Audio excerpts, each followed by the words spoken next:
I'll be doing here this morning. How many know that America's changing? And it's not necessarily change for the better.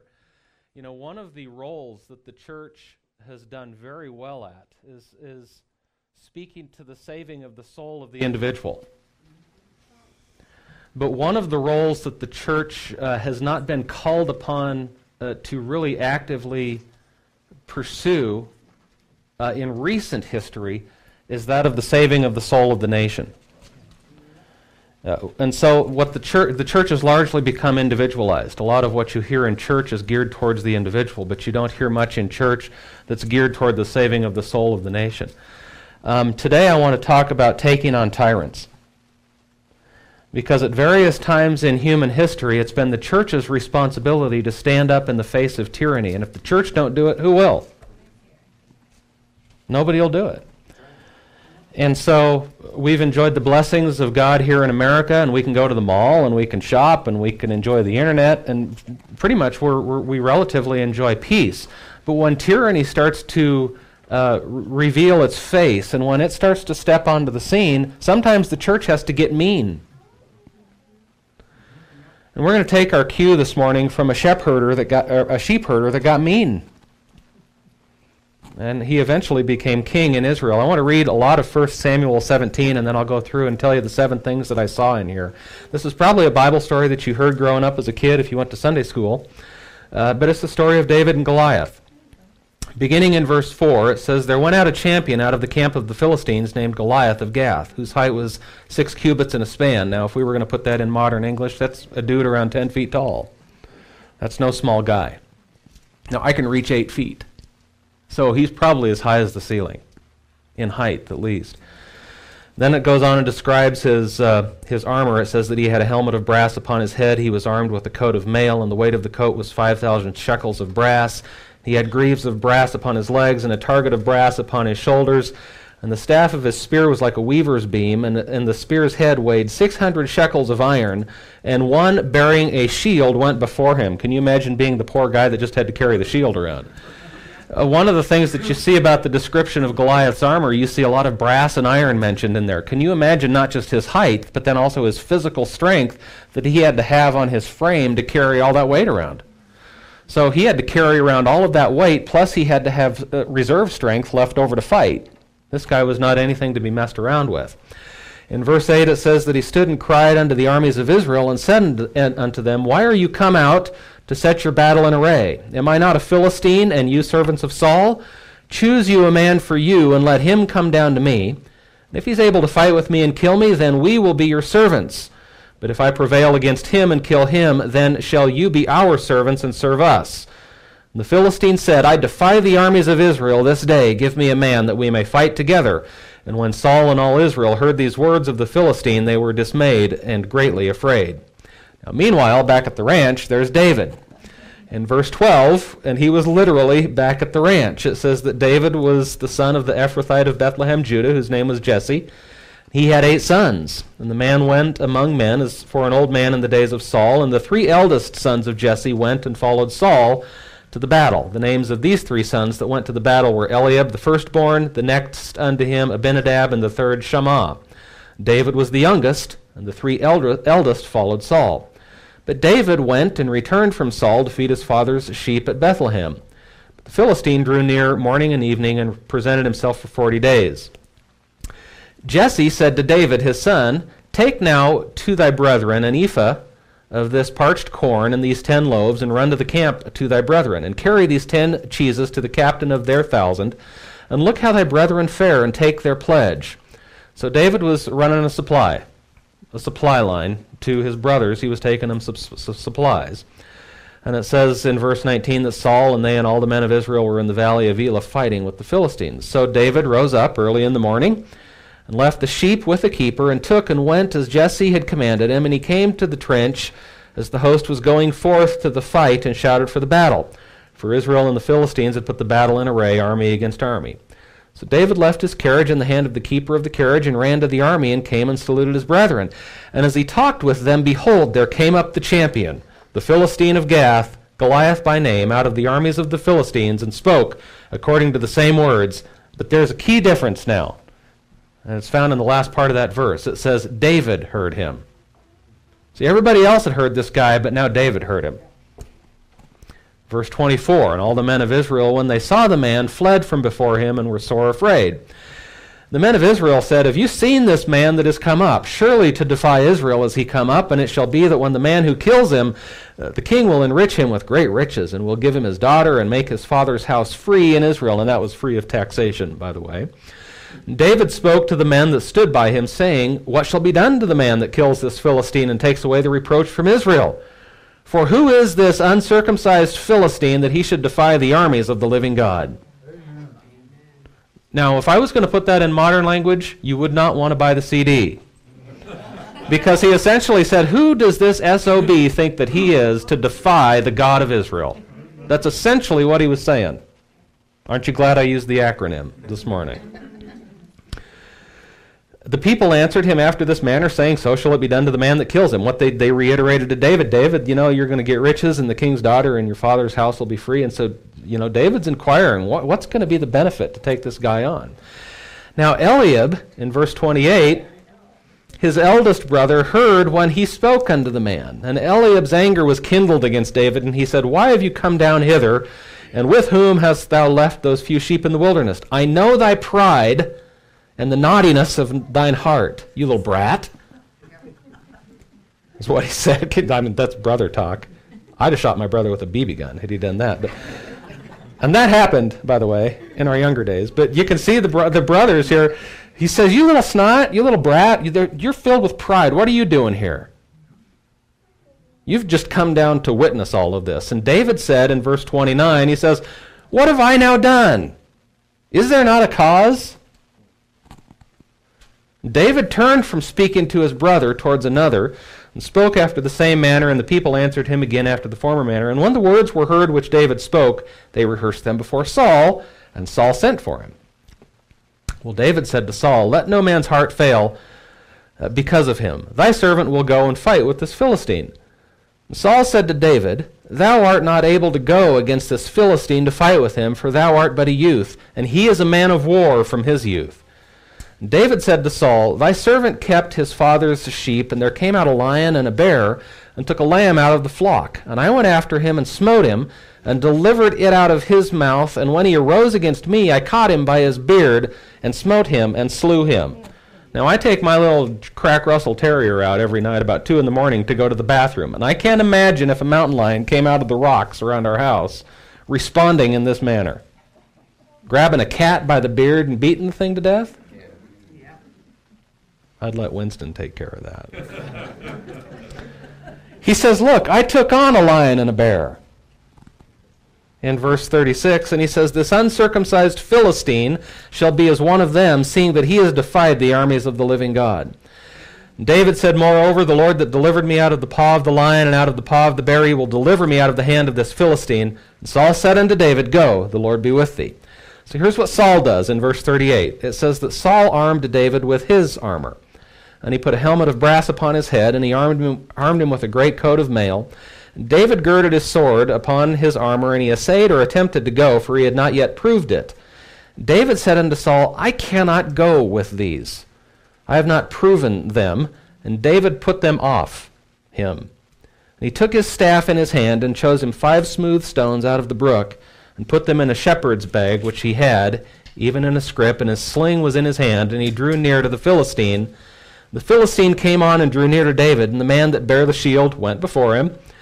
And when the Philistine looked about and saw David, he disdained him, for he was but a youth, and ruddy, and of a fair countenance. And the Philistine said to David, Am I a dog, that you come to me with staves? And the Philistine cursed David by his gods. The Philistine said to David, Come to me, and I'll give your flesh to the fowls of the air and to the beasts of the field. But David said to the Philistine, You come to me with a sword and with a spear and with a shield, but I come to you in the name of the Lord of hosts, the God of the armies of Israel, whom you have defied. This day will the Lord deliver thee into mine hand. And here's what I'm going to do. I will smite thee, and take thine head from thee, and I will give the carcasses of the host of the Philistines this day unto the fowls of the air, and to the wild beasts of the earth, that all the earth may know that there is a God in Israel, and all this assembly shall know that the Lord saves not with sword and spear, for the battle is the Lord's, and he will give you into our hands. And it came to pass that when the Philistine arose and came and drew nigh to meet David, that David hasted and ran toward the army to meet the Philistine. David put his hand in his bag and took thence a stone and slang it and smote the Philistine in his forehead, that the stone sunk into his forehead. And he fell upon the face of the earth. Good shot is right. So David prevailed over the Philistine with a sling and with a stone, and smote the Philistine and slew him. But there was no sword in the hand of David. But you know what? David's not done. Verse 51 says, Therefore David ran and stood upon the Philistine, and took his sword, and drew it out of the sheath thereof, and slew him, and cut off his head therewith. And when the Philistines saw that their champion was dead, that they fled. And then if you read the rest of the chapter on your own, you see that it's a rout. Israel takes on the Philistines. They're encouraged, and there's a great victory that's wrought for the culture, but not just for the culture, for the God of the culture, because this was all about God glorifying himself. 7 things that I want to point out. It's 7 ingredients for victory if we're going to take on tyranny. Number 1, you've got to know what's at stake. David was schooled in the history of Israel, and he knew that Israel had been called to be one nation under God. That's essentially what God had called them to be, and that's how God established them.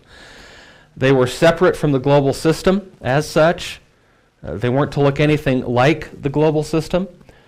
They were to be a nation that, again, was established as one nation under God. David is the one who penned the words of Psalms 33:12, which says, Blessed is the nation whose God is the Lord. He knew that Israel was divinely instituted to be a nation ordained to serve God. And so, as such, their inspiration, their laws, their governmental structure, everything was to come from Almighty God, and it was not to come from the global community around them. I would hazard a guess that there wasn't one coexist bumper sticker in sight when they left Egypt. And the reason for that is really simple. It's because God didn't call them to fit in. God called them to stand out and to be distinct from the system that was around them. And so, in the course of time, God would bring them to a place of sovereignty, self-determination, and liberty. And as one nation under God, they would then experience peace, they'd experience success, they would experience wealth, and cultural dominance. Now, it's interesting to notice in the Word of God, according to Scripture, God does not promote cultural equivalency. If you read Deuteronomy 28, he says, if you'll insert me into the center of who you are as a people, he says, I will lift you on high above all nations of the earth. That is not cultural equivalency. God promotes cultural advancement and distinction when we place Christ central to the affairs of state. He will bless you above all other nations of the earth. Now, it's unknown how many other nations approved of that. We do know that a lot of them didn't like it, and to that we would say, oh well. Because this was God's idea, was it not? Well, how many have ever stood alone on something? It's not fun, is it? It's hard to stand alone. Well, Israel found themselves as a nation standing alone, and over the course of many generations, the people would lose their resolve, and they would lose the necessary fortitude to maintain what it was to be one nation under God, and they would start to assimilate backwards to the ways of the world, and instead of looking up for their inspiration, they started looking around. And soon globalism became the driving force within Israel, and they wanted to be like all of the other nations of the earth. A few chapters prior to this, it says that Israel desired a king. And they articulate their reason very, very clearly. And they say, because we want to be like the other nations of the world. We're tired taking our instructions and our dictates from God. We want to blend. And that was a sin for that people. That was a national sin. And you're right, Brian, it does sound familiar because we see a lot of that today. David was a teenager during this period of Israel's decline into progressivism. Now, isn't that an oxymoron? There was the UN, the model of the UN. Now, maybe the Philistines wore blue helmets. I don't know. But Israel was getting progressive in its thought, and while it thought it was moving forward, it was actually regressing. And therein lies the deception. So they're adopting this progressive thought, and David was a teenager during this time period. And what David saw growing up as a kid was a global machine with one agenda, and that was the destruction of Israel's culture, power, and God. Period. That's the only agenda that it had, because this advancement of a nation under God was something that the other nations couldn't tolerate, and David had a front row seat to this battle for for national sovereignty in the midst of this global regime. Now, one of the favored tactics of the global agenda, turn back with me to 1 Samuel 13. Let me show you something that the global agenda seeks to exert upon any nation that's set up to be one nation under God. 1 Samuel 13, just a few chapters back. I'll wait till the pages stop flipping. Verse 19. Listen to what had been imposed upon the nation of Israel. Again, one nation under God. It says in verse 19, it says, "There was no smith found throughout all the land of Israel, for the Philistines said, lest the Hebrews make them swords and spears. But all the Israelites had to go down to the Philistines to sharpen every man his share and his coulter and his axe and his mattocks. Yet they did have a file, one file existed in the nation of Israel for the mattocks and for the coulters and for the forks and the axes and to sharpen the goads. And so it came to pass that in the day of battle that there was found neither sword nor spear in the hand of any of the people that were with Saul and Jonathan." Saul and Jonathan there were found, it says. So there were a few that had weaponry, but Israel had largely been disarmed by this time period. Now, when it says there was no smith in the land, it's not referring to a person's name. Okay. It's referring to something called a blacksmith. And this was a more specific grade of blacksmith, because this was a blacksmith that would make weapons. And so today, what would you call that kind of a smith? You'd call him a gunsmith, or perhaps even a gun manufacturer. And so David would witness, one nation under God, he would witness this progression in Israel, and this is what it would look like. They would go from being blessed as one nation under God to experiencing global dominance, and in that state of blessing and supremacy, they would then fall in love with globalism, and they'd begin the spiral downward, and in time they would be disarmed as a culture. And now that they're disarmed as a culture, they're being threatened with complete servitude. Period.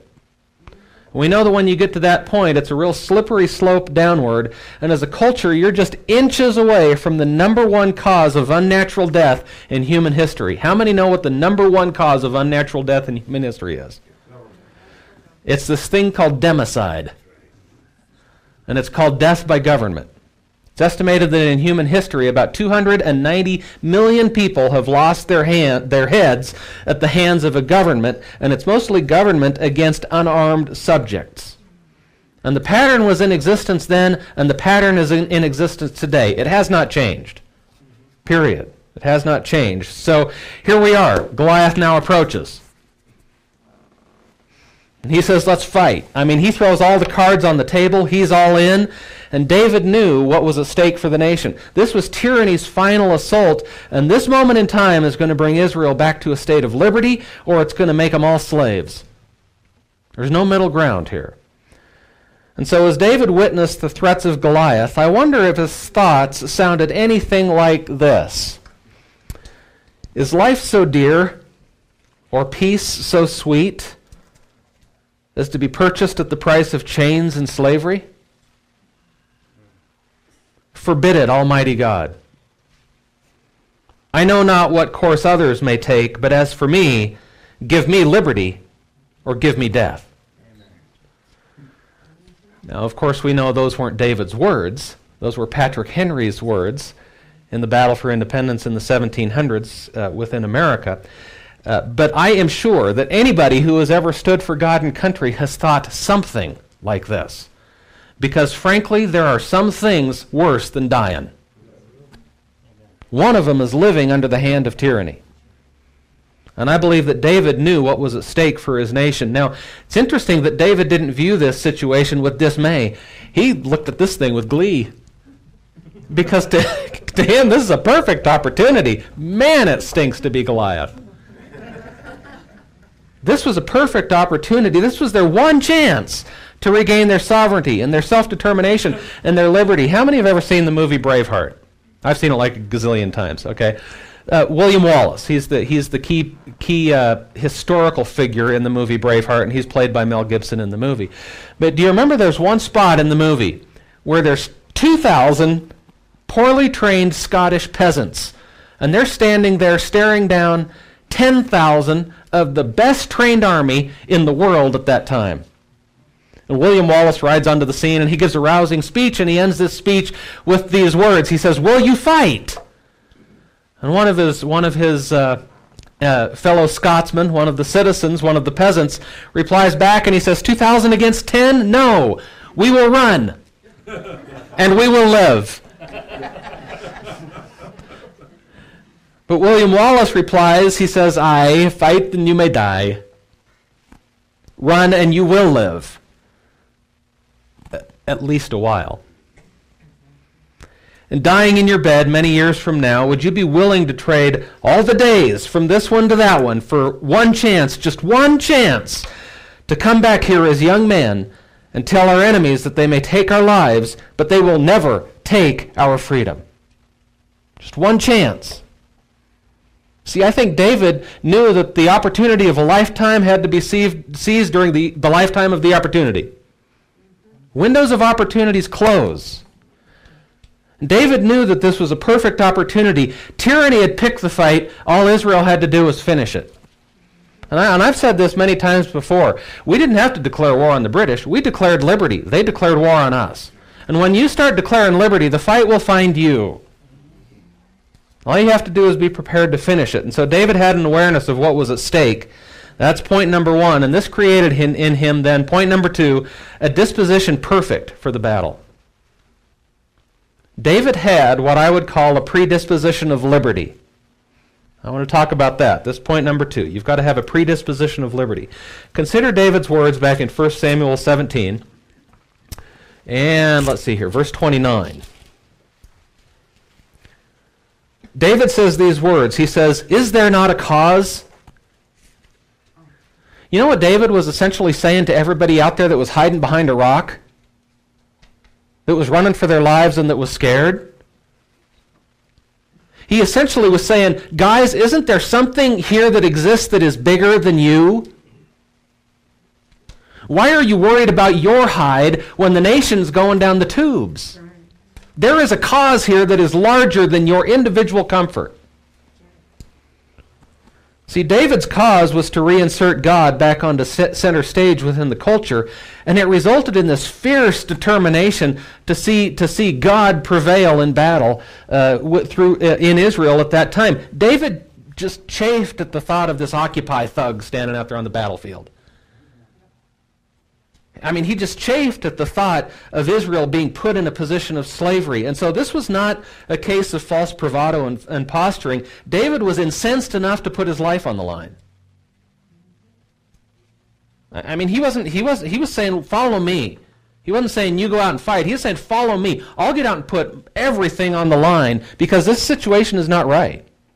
It's not what God has called us to be as one nation under God." David understood God's heart for the nation. Write down Psalms chapter 2 and just read that sometime on your own, and you'll see that the whole psalm is about what kind of government will exist over the people of Israel. It's either going to be a government that's in collusion with the global system that brings them into oppression, or it's going to be one that's solely devoted to God and country. Where do you think that psalm came from? I think it came from the heart of God, and it's God's way of communicating to we the people what he desires for us to exist under as a form of government. And so David had this predisposition of liberty. He knew that God had called him to be free. Now, let me just explain how this predisposition of liberty works itself out in our culture today, and then I'm going to come back to David and Goliath here in a minute. A predisposition of liberty presupposes that we are born free and that intervening action has to be undertaken if you're going to restrict any form of liberty. And so when restrictions come along, of course, they're going to be viewed with caution and suspicion, and really they should only exist to advance personal liberty. Think of the issue of crime and punishment. If a crime is committed The right, if there's a predisposition of liberty that's in place within a nation, when a crime is committed, constraints are going to be brought against who? The perpetrator, the criminal. And what is that going to enhance for the good guys? More liberty. So any constraints exist to promote liberty and freedom within the land. And so liberty is sacred. Think about the 10th Amendment. And I know there's probably people here that could quote the 10th Amendment of our Constitution. It's written from a presupposition of liberty because it says that the power is not delegated to the United States or to the federal level, or reserved for who? States and the people. So who's bound and who's free in that model? Man is free, essentially, and there's going to be a few things that are delegated to the federal level, but by and large, the people are free, the people enjoy liberty, but who has the handcuffs on? It's the government, okay?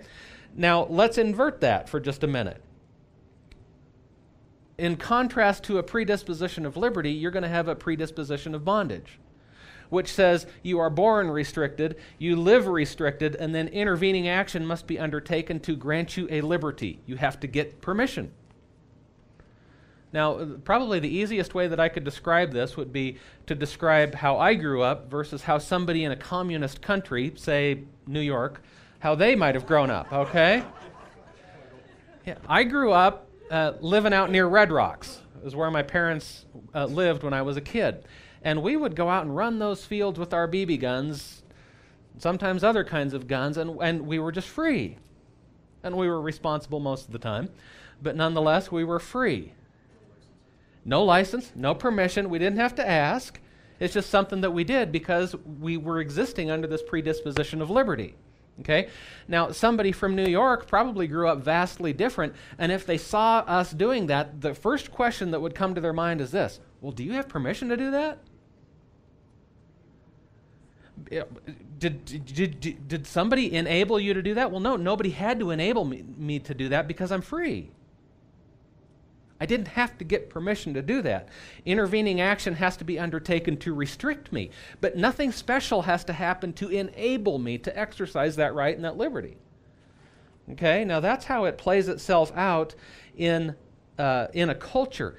I see elements of that in play here in 1 Samuel 17, because you see Goliath essentially told Israel that if he prevailed, the Israelites would exist for the Philistines' pleasure, they would all become slaves, they'd have to crouch down and lick the hands of those who fed them, and they would exist in a condition where everything, possibly even their lives, would be granted to them by permission.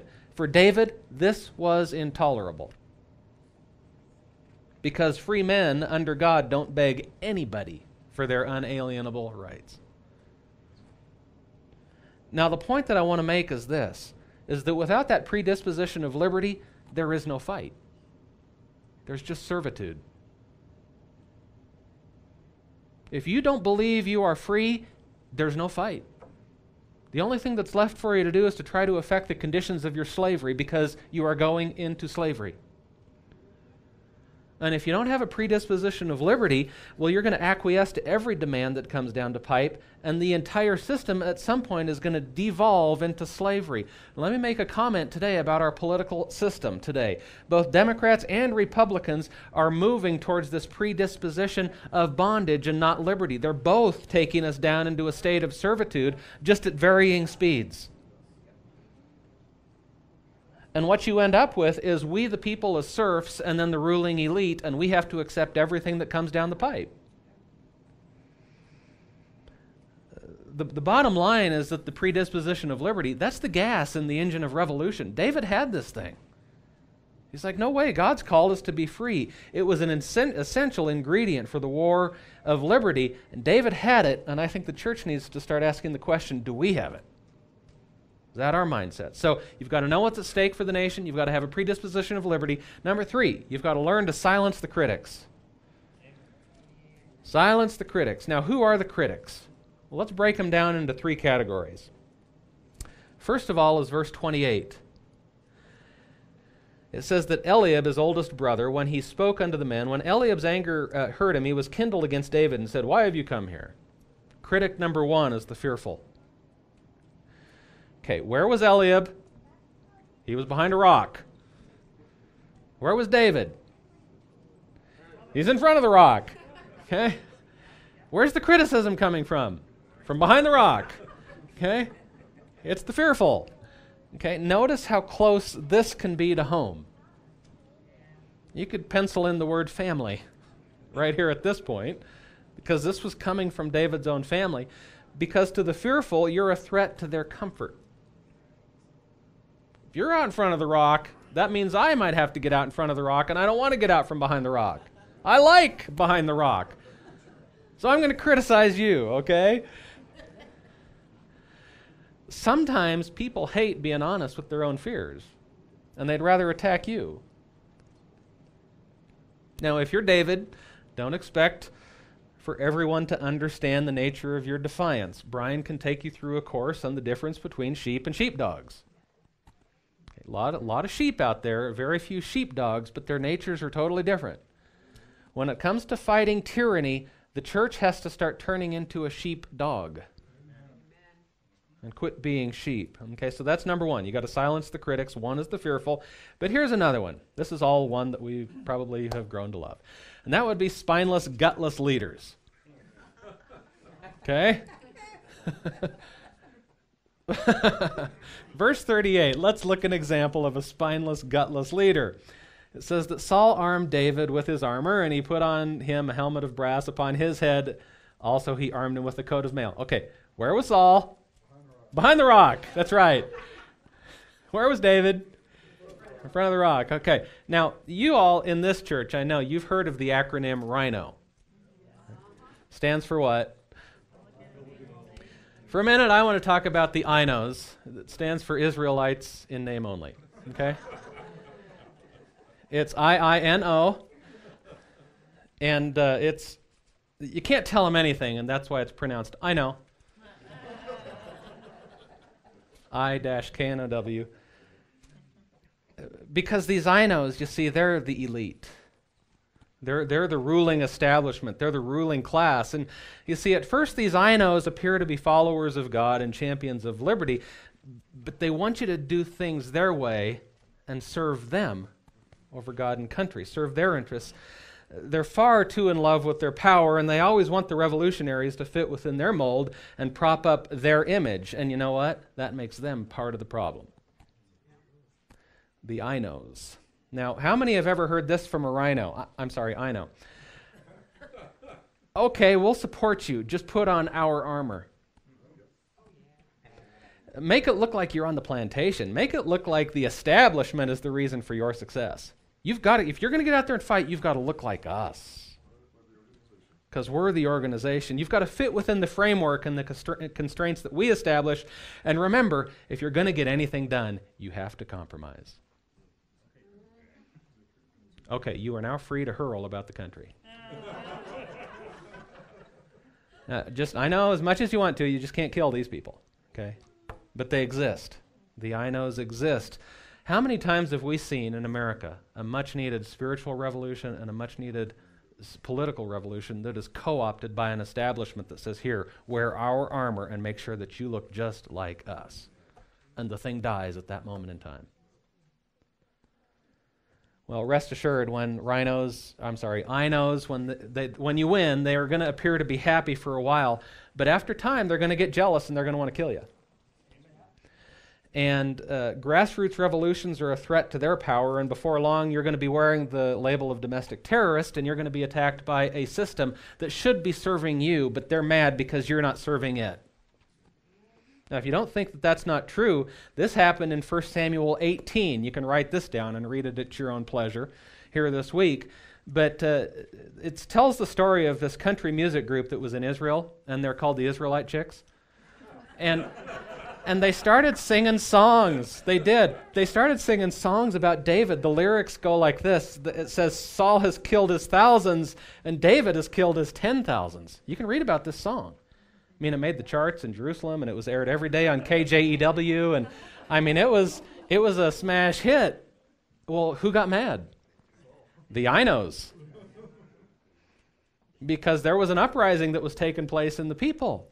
They were getting behind this David guy, and soon David was on the run for his life because he was relabeled and rebranded as a domestic terrorist. if you want an easy definition for terrorists, just think of it this way. It's what the big army calls the little army. Okay, there's your definition. Okay, so you've got to silence the voices of the critics, the fearful, the spineless leaders, and now the enemy. You've also got to silence the voices of the enemy. These are enemies, both foreign and domestic, who would defy the culture, who mock the God of the culture, who vilify patriots loyal to God and country. Globalists of all shapes and sizes do it because they cannot stand men who will stand for God and country and who stand up against them. You've got to shut their voices off in your head, and you've got to fight that God has called you to fight. Never fight within the framework that the critics are comfortable with. Take off their armor and fight in the way that God has uniquely equipped you to fight, and it will not look like anything that the system can dish out. So you've got to silence the voice of the fearful, the I knows, and the enemy.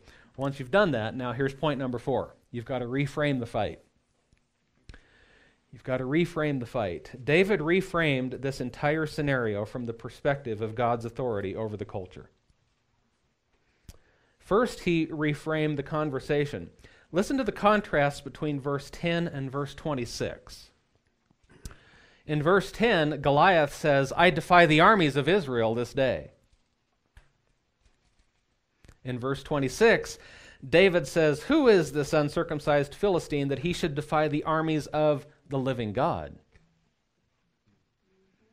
You notice the difference in how both described Israel. See, the Philistine just stood up and he said, "I defy the armies of Israel. You're just another nation like us." David stood up and said, "We're not just another nation like you. You're defying the armies of the living God. We're one nation under God." And the people heard both descriptions. Now they had to choose what they were going to believe. Are we going to be just another nation? Are we the nation that the Philistines are telling us that we are? Are we going to let them set the different definitions for who we are? Or do we really truly understand that we're one nation under God and that in defying us, they're defying the Almighty God? So they had to choose what they were going to believe as David redefined, as he reframed the fight. Listen to the contrast in verses 43 and 46. Goliath says this. He says, "Am I a dog that you come to me with staves?" Love David's answer. He says, in essence, "No, you're not a dog. You're dog food." I mean, that's essentially what he said, because he says, "I'm going to smite you, I'm going to take your head off, and then I'm going to feed you to the fowls of the air. My puppy's going to be eating you tonight, buddy." Notice that there was no reaching across the aisle for compromise that was within the enemy's political framework. Notice that this was not a love the sinner but hate the sin kind of moment. You see, David changed the talking points, and when he did that, David owned the talking points completely. When tyrants own the language, friends, they own the argument. We've got to start reframing the fight in a different way, because if you fight their way, if you talk their talk, they're going to win. Think about for a minute this whole issue of constitutional rights. I hear liberals and I hear conservatives alike talk about constitutional rights. We need to start reframing the conversation and quit talking about constitutional rights. And we need to start talking about unalienable rights, because there is a difference. And the difference is that our rights don't come from the Constitution. You see, we got to start reframing and talking differently. That's why our forefathers didn't refer to our liberties in constitutional terms. They referred to them in unalienable terms.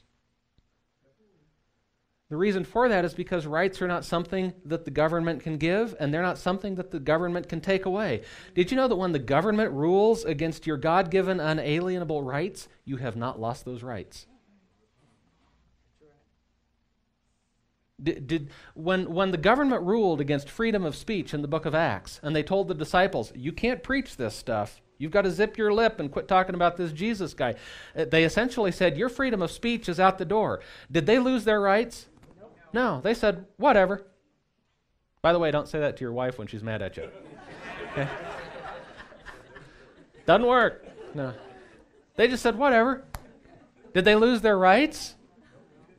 No, they didn't lose their rights one iota. They went out and kept doing what God had granted to them. The government does not have the legal authority to say that's not a constitutional right. That is an unalienable right. When the government ruled against Daniel and said, Daniel, you can't pray. You no longer have freedom of worship. Did that change Daniel's form of worship? What did he say? Whatever. That's right. And he went back and he opened the window and he continued to pray according to the dictates of his conscience and the way that he had been trained. The point is that he did not lose those rights. I saw a blog the other day and it was written by a conservative and the title of the blog was, "We're losing our rights!" exclamation point. And I thought to myself, this is a conservative that doesn't get it.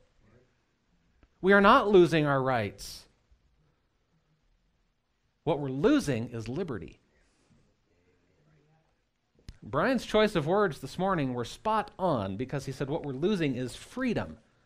We're not losing the right, we're losing the free exercise thereof. You can wake up, you can exercise that right freely tomorrow, and tomorrow it might cost you something. But at some point the church has to decide, is that my right or is that something that I'm going to say that the government has given to me? Was that given to me by God or was that given to me by government? See, we've got to get it into our DNA where these things come from, and then we've got to start reframing the Constitution. Or not the Constitution, the conversation. I'd like to reframe some things in the Constitution to limit government even more. When you start talking about unalienable rights, it's amazing how fast you start talking about Christ. I've had conversations with people at work, even just about the Second Amendment issues, and these are good guys that are all country, but not God. And so we start talking about, I see these as unalienable rights, not constitutional rights. Well, what's the difference? Well, these rights come from God. Well, all of a sudden, boom, just like that, you've taken a gun conversation and you're talking about God. See, it's not about a woman's right to choose. It's about the fact that is the life of a child that's in the womb. And it's the right to life, liberty, and the pursuit of happiness, and that comes from God. See, so all of a sudden you're talking about God in the middle of all of these issues, and you're reframing the fight. And so we can't talk Goliath's talk. We can't fight Goliath's fight. You might even want to consider using his own sword to your own advantage because it's an effective way to show on the battlefield for liberty who really, really is in charge. So number 5, let's move on. Keep the debate short. It's estimated that when David stepped into the battle, this thing was done in about 90 seconds. That's all it took. Why debate a giant when you can kill a giant? I don't want to talk to you. I want to go home and have supper, and you're in my way, Why debate a giant when you can kill a giant? Now, earlier we established that David, he articulates clearly. He wanted to show the world that there was a God that was alive in Israel. This was David's cause. So I've got a question for you. Why didn't David conduct a witnessing campaign? Why didn't he conduct an evangelistic outreach? Maybe a Feed the Philistines program.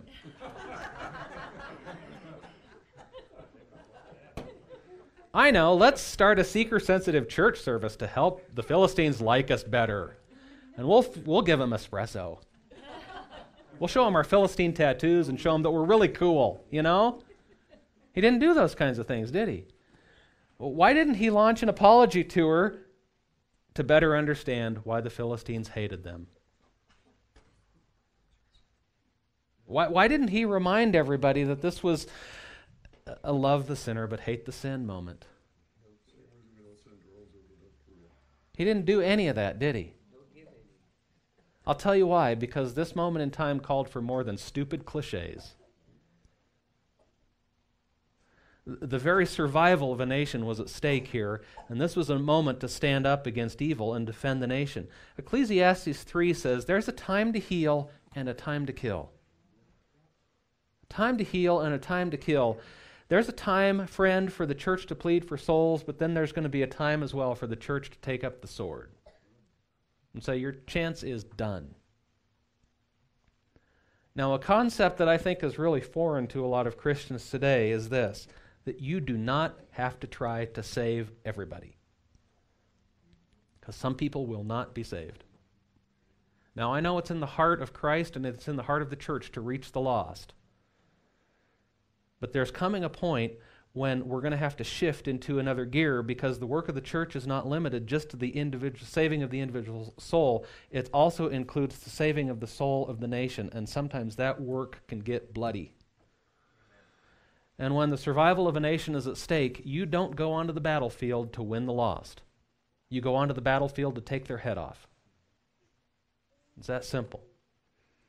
I think today, and I've pondered this many, many times, I think that the world today would be a better place had the German church sang less and resisted Hitler more.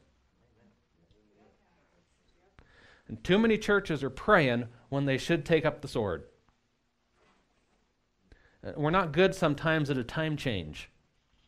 When it's shifting from a time to make love and peace into a time to make war, sometimes it's hard to get out of that love and peace mode. And I do know this, that appeasement did nothing for the world when it came to Adolf Hitler, because you were looking at resident evil in the face. And I've wondered at times if I as a Christian would have had the opportunity back in the 1940s to meet Adolf Hitler one-on-one, would I have witnessed to him or would I have shot him? Which one would have served the world better? Now, this is way different than what you hear in church a lot, isn't it? I'm not advocating that we go out and kill everybody this week, okay? I'm just saying there is a time and a place, and it's there. You'll know it.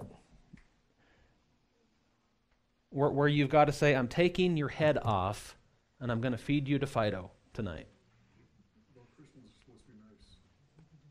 We're supposed to be nice to God. If we don't believe that, then let's change the words of the song that we sang this morning. It's no longer onward Christian soldiers marching us to war. Let's change it to onward Christian pacifists marching as to hug.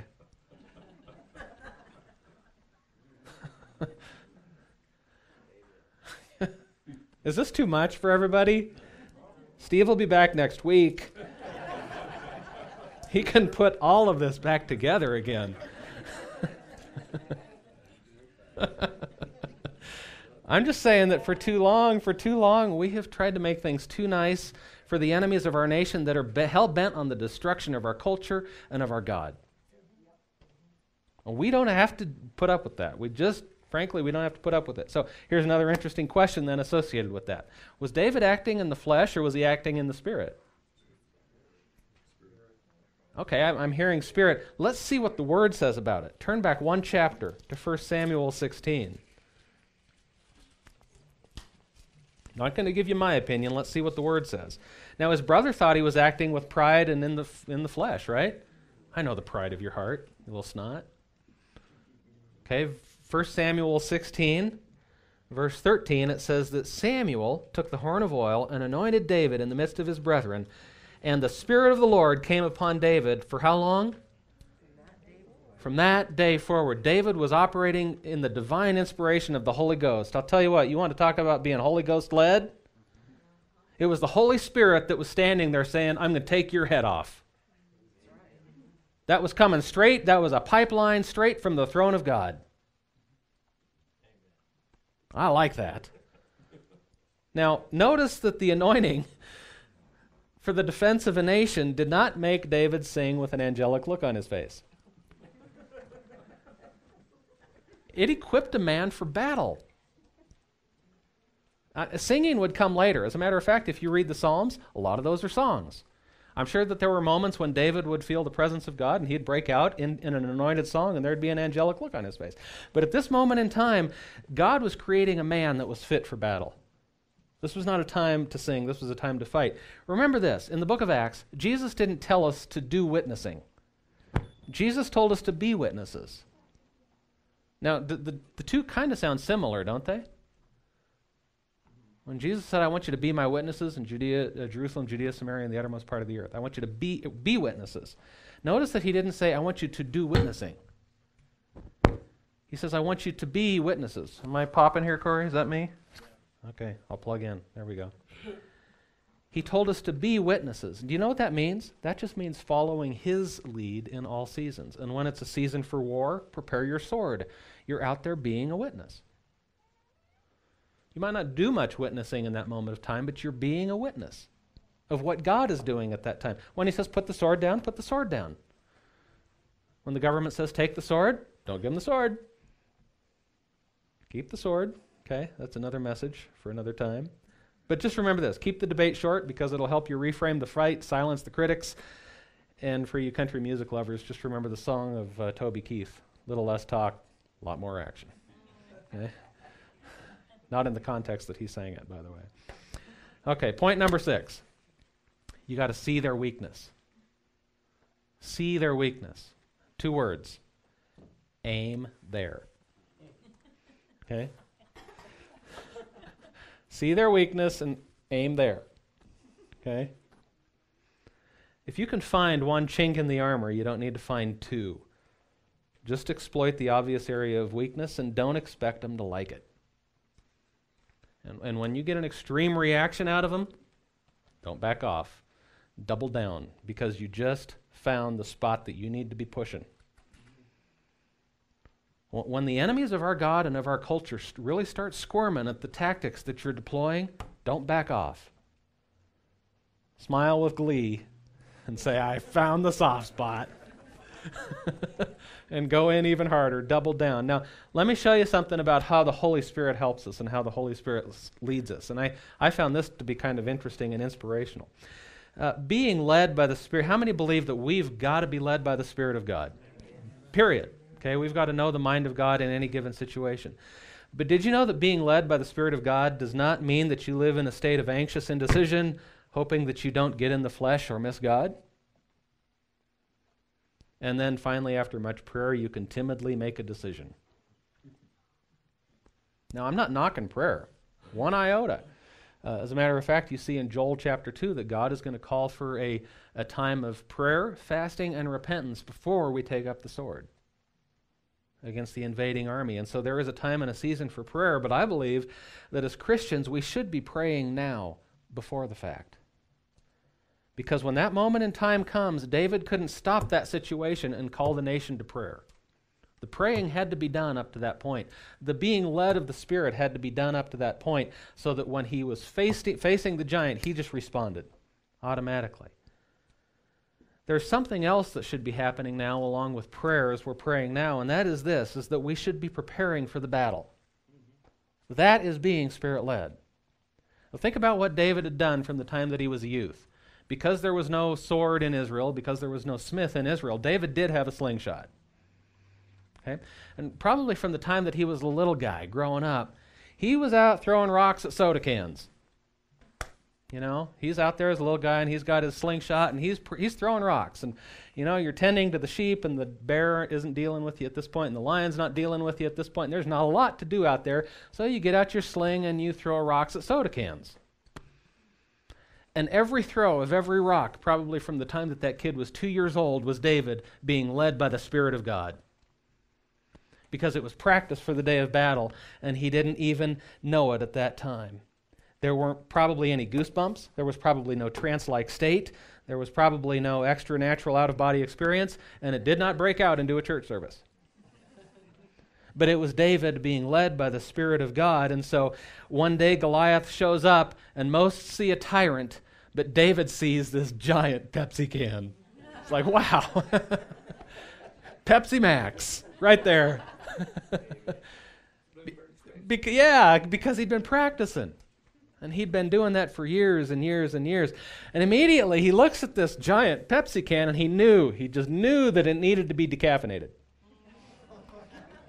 Or in this case, decapitated. I mean, he just knew. God had designed him. He knew how to shake it up, pop the top, and watch it fizz. He knew that's what was going to have to happen. And so here he's been practicing for years and years and years and being led by the Spirit.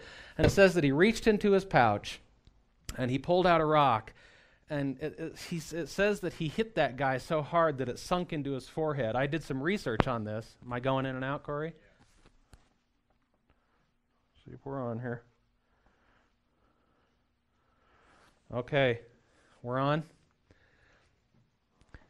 David reaches into his pouch, grabs a rock, and launches what's estimated to be about a 300 foot per second laser beam. That's about how fast that rock had to be going, because it says that it sunk into his head. This was not like a pebble that just bounced off his head. I mean, it embedded itself into the skull of a guy that had a skull like a buffalo, probably. Okay, just super thick. So it's estimated that this rock was probably traveling at least 300 feet per second.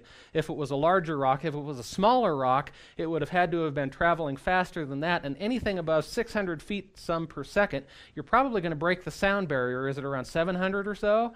And if it would have broken the sound barrier, that would have been the first shot heard around the world, because that thing would have literally made a crack as it was just on a rope. It was just a guided missile, and it was being propelled and guided by the hand of God as it hit that guy in the head. And this was supernatural.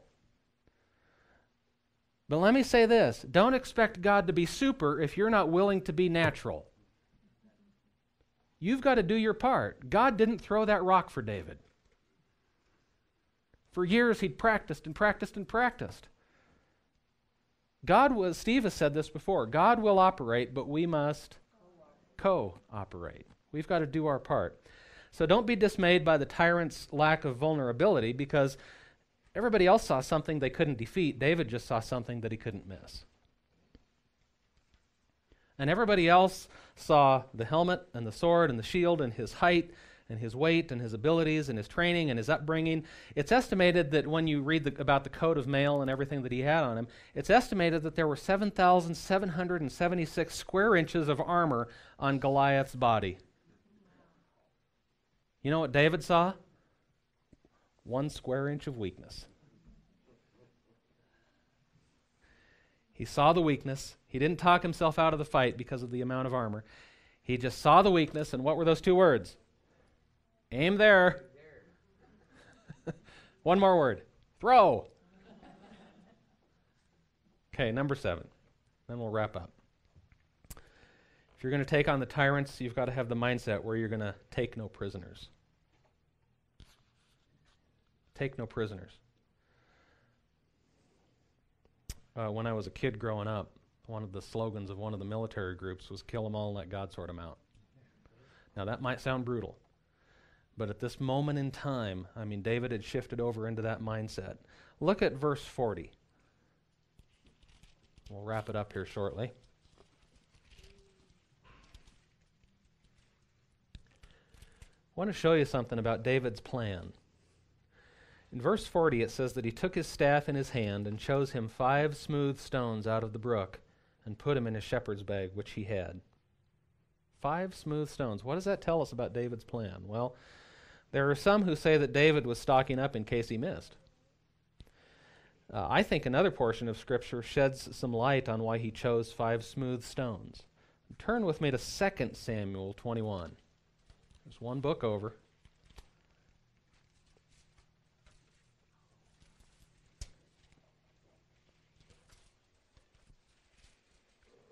I think it shows us something as to why David chose 5 smooth stones. 2 Samuel 21. If you read verses 15 through 21 of that chapter, you see there's some interesting characters that are mentioned in here. There's a guy named Ishbibanob. How many would like to have that name? There's a guy named Saph. There's a 6-fingered man, wasn't that an Egos Montoya arch enemy and Princess Bride? Yeah, this was the original 6-fingered man. Then you find a guy that's not named, but he's still mentioned in there. Well, according to verse 22, these guys, all 4 of these guys that are mentioned in this passage had 2 things in common. Number 1, they died at the hands of David and his men. And the second thing, it says in the first part of verse 22, it says, these 4 were born to the giant in Gath. These were Goliath's sons. Okay, how many rocks did David get? 1 for Goliath, and 4 for the boys. How many is that? See, David was just getting ready for each one. It's a good thing he had a high-capacity magazine, by the way. Just think if that would have been a 2.5 rock capacity bag. That just would have been wrong, okay? So you got to keep your high-capacity bag, okay? He was getting enough to take on every one of those guys. David he didn't have any intention of missing his mark. He just had no intention of taking prisoners, and he knew that Goliath was just the beginning. And as he ran out onto the battlefield and said, rock number 1, he knew that there were 4 more to go. And that they might show up on the battlefield at that time. They didn't at that time, but he was ready for them. And he was going to give them the same kind of treatment. Well, for American Christians and patriots, I've got one simple question. The question is this: is there not a cause? Is there a cause within our nation today that is larger than our own individual comfort? Is it a cause worth getting on the battlefield for? From getting out from behind the rock and getting in front of the rock? I think there's a cause like David's for placing God back on the center stage of this culture, the cause of being one nation under God and then enjoying the blessings of sovereignty, self-determination, and liberty. And if that cause exists, rest assured, tyranny is going to show its face. And we as a church are moving into that mode more and more and more and more, where we're going to see tyranny. When it shows up, when it steps onto the battlefield to make its final push, you've got to remember these things. Know what's at stake for the nation. Number 2, have a predisposition of liberty. Number 3, silence the critics. That would be the fearful, the I knows, and the rhinos, and the enemy. And then number 4, reframe the fight. Keep the debate short.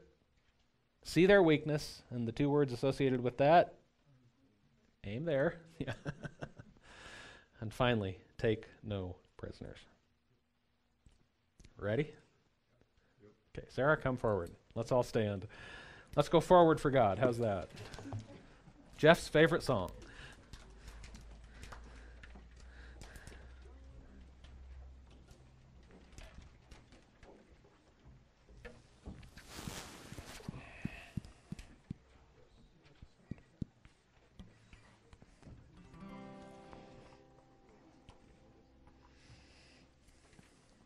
Well, you ready for the week?